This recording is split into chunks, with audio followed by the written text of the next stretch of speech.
사람마다 성향이라는 게 있죠. 그 성향은 영어를 공부할 때도 작용합니다.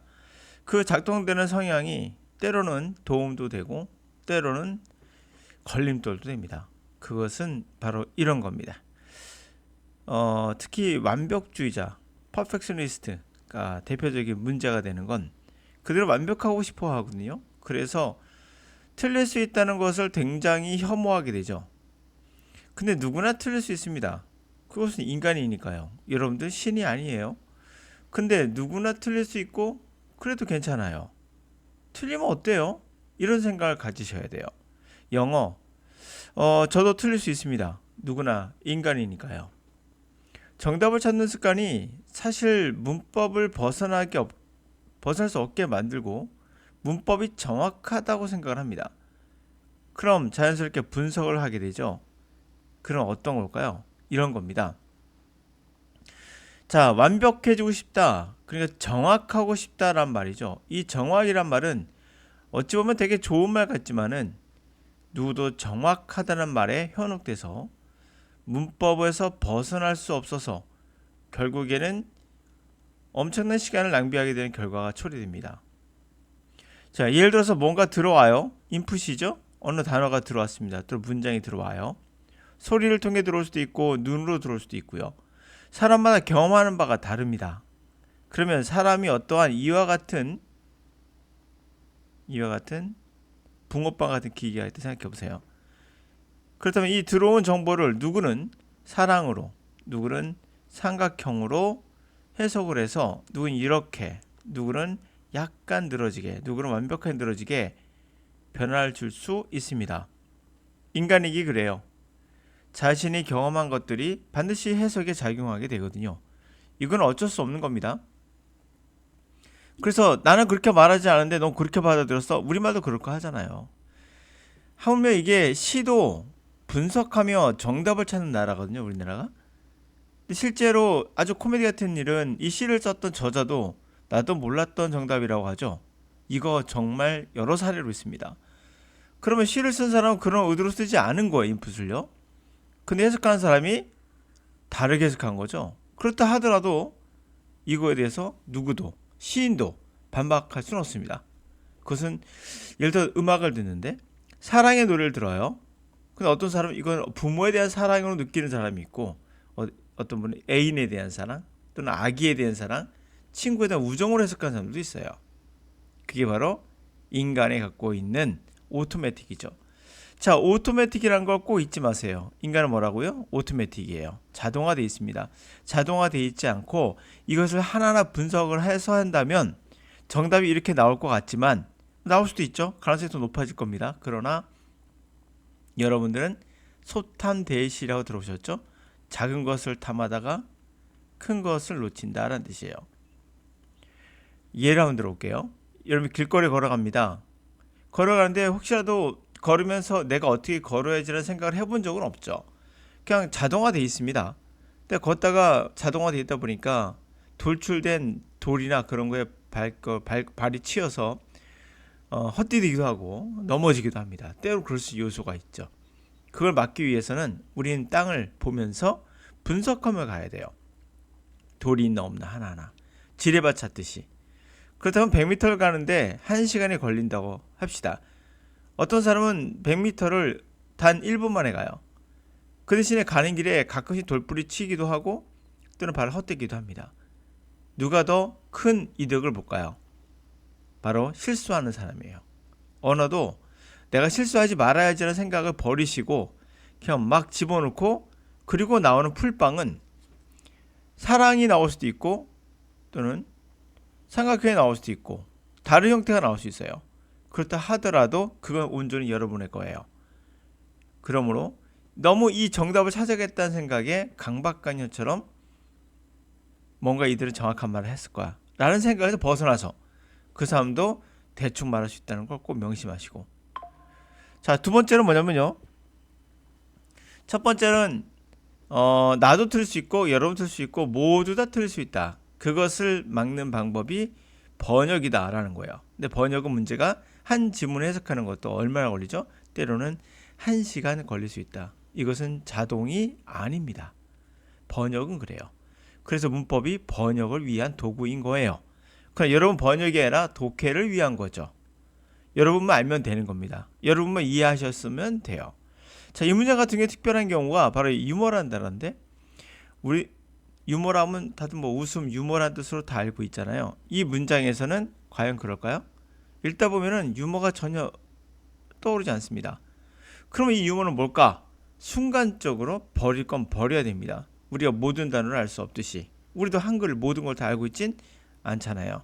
같이 읽어보면서 한번 경험해 보시기 바랍니다. 유머라는 단어가 어떤 건지. 자, Neuromyth, debunking false ideas about the brain. 자, 뉴로, 신경, 뇌신경, myth는 신화죠. 그러니까 뇌에 대해서 잘못 알고 있는 것들, 이런 뇌 되겠죠. debunk는 잘못된 것, 잘못된 false idea, 잘못된 아이디어죠. 뇌에 대한 잘못된 생각이 잘못됐음을 입증하다, 이렇게 되겠죠. 자, throughout history, human imagination has been double-edged sword. 역사를 통해서 인간의 상상력이라는 것은 양날의 칼이죠. One hand, it pushes new discovery, but for every newly established scientific fact, there are often multiple incorrect hypotheses, which must be corrected along the way, or risk becoming myths. 한편으로는 그것은 새로운 양날의 칼이 새로운 발견을 푸시도 하지만 모든 새로운 확립된 과학적 팩트에 대해선 항상 다양한 incorrect, 부정확한, 틀린 그러한 가설들이 있게 되죠. 그것은 반드시 그 길을 따라가며 고쳐져야 돼요. 그렇지 않으면 또는 신화가 될 위험이 있죠. 잘못된 믿음이 될 수 있는 그러한 위험이 있죠. Thomas Edison is credited with saying, I have not failed, I have just found 10,000 ways that won't work, implying that error is part of the invention. 토마스 에디슨은 이렇게 말했다고 크레딧을 받고 있어요. 크레딧 하면 믿음을 주는 거죠. 이렇게 말한 걸로 믿어지고 있다, 이런 거죠. 그러니까 이 사람이 말한 걸로 인정되고 있다, 이 얘기죠. 토마스 에디슨이 이렇게 말했다고 인정되고 있어요. 말한 걸로 인정되고 있어요.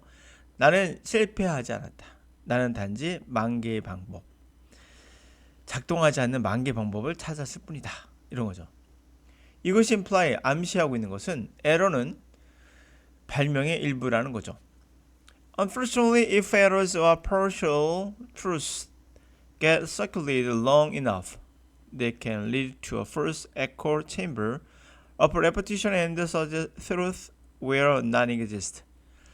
불행하게도 만약에 에러나 또는 부분적 진실이 계속 circulate, 순환이 되면 충분히 오랜 동안 순환이 되면 그 잘못된 에러 같은 것들이 잘못된 에코 체인버, 예를 들면 잘못된 메아리의 그런 방처럼 계속 울려 퍼지는 거죠. 방처럼 반복이 되고, 그래서 뭐를 제시하게 됩니까? 진실이 없는데, 존재하지 않는 데서 진실을 제시하게 돼요.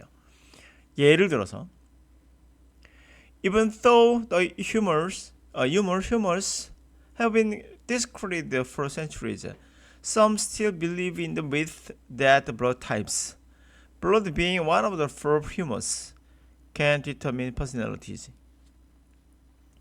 자, 비록 그 휴머가 수세기 동안 신뢰를 받지 못했지만 이 순간 유머라고 생각하면 절대 안 된다는 거 아시겠죠? 뭔가 이상한 걸 낌새를 받았어야 돼요.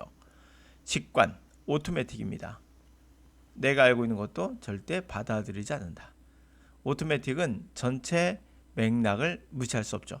하여튼 유머라는 것은 수세기 동안 신뢰를 받지 못했지만 일부는 여전히 그러한 신화를 믿고 있어요. 혈액은, 피는 4개의 휴머 중에 하나로서 생각되는데 그것은 퍼스널리티, 성격을 결정한다는 거죠. 뭔지 아시겠죠? 블러드 타입, A형, B형, O형, 이거 우리가 많이 하는 것들이죠. 그래서 이 문장은 쉽게 여러분들이 해석할 수 있어요. 여러분은 이미 경험을 많이 해봤기 때문에. 혈액형이 성격을 결정한다라는 거. Quick internet search finds more than 5 million websites related to this topic, meaning this myth is slow to die. 빠르게 인터넷을 서치하는 것만으로도 500만 개의 웹사이트, 500만 개 이상의 웹사이트를 발견하게 됐고요. 바로 그 주제와 관련된. 그것이 의미하는 것은 뭘까요?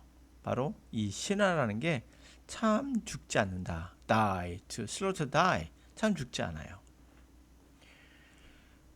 자, 그럼 블러드가 뭐 있습니까? 우선 휴머라는 단어가 4개 유머 중에 하나겠죠. 네, 맞습니다. 유머라는 단어가 이제 우리가 알고 있는 유머도 맞고요. 그리고 책이란 말도 있어요. 책인데 이 책이 그 사람의 성질이나 기질을 결정한다고 해서 아주 오래전에 나왔던 그런 걸 생각하시면 돼요.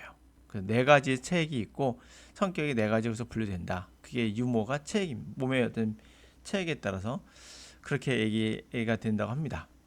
유머가 체액이란 거 이제 서로 이렇게 알았어요. 그럼 된 거예요. 자, 그러나 해석할 때는 어떻게 합니까? 이것은 반드시 뛰어넘어야 됩니다. 그냥 없는 듯 아니요. 가면서 뭔가 이상한데? 라고 느끼셨을 것이고, 그리고 휴머라는 게 4개가 있다는 걸 이미 설명을 들었으니까 P라는 건 4개의 휴머 중에 하나다. 그럼 휴머라는 게 이게 그냥 유머가 아니라 어떤 사람의 성질이나 기질인 것 같다라고 여러분들 감각적으로 슬쩍 알 수 있어요. 그럼 틀렸나요? 안 틀렸어요. 휴머는 책, 성질, 기질이란 말이 있습니다. 그리고 책이란 말도 있고요. 책에서 성질이 기질이 나온 거예요. 자, 이렇게 찍었는데도 여러분들은 이미 사전을 만들었어요. 하나를. 자, 갑니다. 만약에 휴머를 넣으면 여러분들이 기질이라고 해석했다고 가정해봐요. 그럼 틀렸습니까? 틀렸다 말하기도 애매하고 맞았다고 말하기도 애매해요. 그게 바로 언어의 세계예요. 누군가 시를 이야기를 할 때 이 시의 정답은 누가 결정합니까? 저자 결정하는 게 아니에요. 실제로는 이들이 결정하는 거예요. 누가요? 얘네들이 결정하는 거예요. 누가 말하든 간에 여러분들이 그렇게 받아들였으면 그게 진실인 거예요. 이 사람이 어떻게 말하든 간에 의도는 아닐 수 있으나, 그렇다면 이 사람은 정확한 의도를 알기 위해서 우리는 문맥뿐만 아니라 이 사람의 표정까지 다 봐야 돼요. 사실은. 근데 글이라는 게 그럴 수가 없죠. 그런 모든 게 생략되어 있는 부분이 많기 때문에 우리는 항상 오해를 가질 수 있습니다. 글이라는 자체가. 그래서 우리가 카카오톡 같은 메시지로 전달했을 때 더 큰 싸움이 벌어질 수 있어요. 얼굴을 보며 하면 풀릴 수 있는 걸 이런 메시지는 오해를 낳을 수 있거든요. 그래서 만든 게 뭡니까? 이모티콘이에요. 웃는 표정 해가지고 최대한 내 의도가 이거 아닌 것을 표현해 줘야 되죠. 그렇죠? 저번에 말했지만 잘한다. 그래서 웃음 표시한 거하고 잘한다 해서 화낸 표시하면 달라지겠죠, 의미가. 그렇죠? 잘한다 너. 이거 완전 다른 겁니다. 그렇게 해요. 우리는 정확한 것을 알려고 하지 마시고 물론 이제 찾아는 가야죠. 그러나 소탐되지 하지 마시고 실수하면서 저도 틀릴 수 있습니다. 그런 걸 생각을 하셔야 됩니다. 가장 중요한 포인트는 뭘까요? 여러분 생각을 해보세요. 이게 들어오는 단어를 0.0001초에 해석을 해야 돼요. 근데 번역은 들어오는 단어를 1분 동안 생각을 할 수 있어요. 이건 번역이에요. 그래서 틀릴 염려가 더 적죠. 그러나 순간적인 해석은 틀릴 수 있는 여지가 너무 많아요. 가다가 우리가 엎어질 수도 있어요. 그러나 엎어지는 게 훨씬 더 효율적입니다. 효율을 따진다면 정확성은 반드시 버려야 돼요. 효율성을 따지면 반드시 엎어져야 됩니다. 이해가셨죠? 네. 그러면 뭐를 버리고 뭐를 선택하는 게 영어의 효율적인 것을 이제 알 수 있겠죠, 여러분. 네. 오늘 여기까지.